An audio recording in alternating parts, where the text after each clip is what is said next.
शेख यांचा जन्म 9 जानेवारी 1831 साली पुण्यात झाला.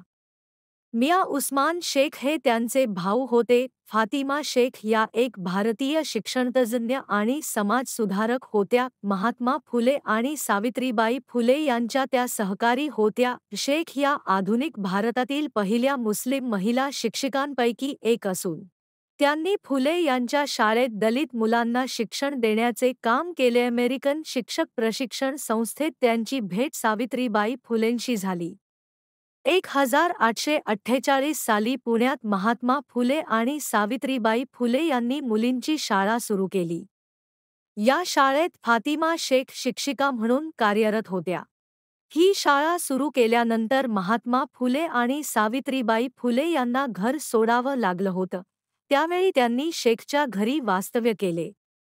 फातिमा शेख यांनी सावित्रीबाई फुले यांच्या सहकार्यानं शिक्षणाच्या कामाला सुरुवात केली. त्यांनी सर्व धर्म आणि जातीच्या मुलांना शिकवले. शेख यांनी आयुष्यभर समतेसाठी काम केलं. त्यांनी दारोदार जाऊन शिक्षणाचं महत्त्व पटवून देण्याचं काम केलं. फातिमा शेख यांनाही सावित्रीबाई फुले यांच्याप्रमाणे त्या काळातील लोकांकडून त्रास झाला.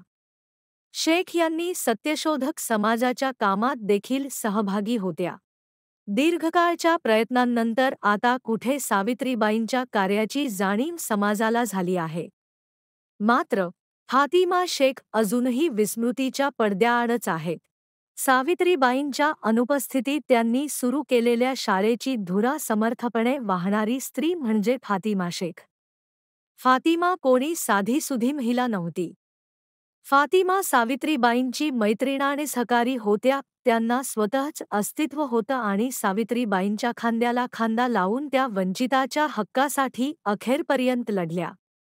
हे त्या टाळूही शकत होत्या. मात्र केवळ दलित, आदिवासी स्त्रिया व मुलांच्या हक्कांसाठी त्यांनी हे केले.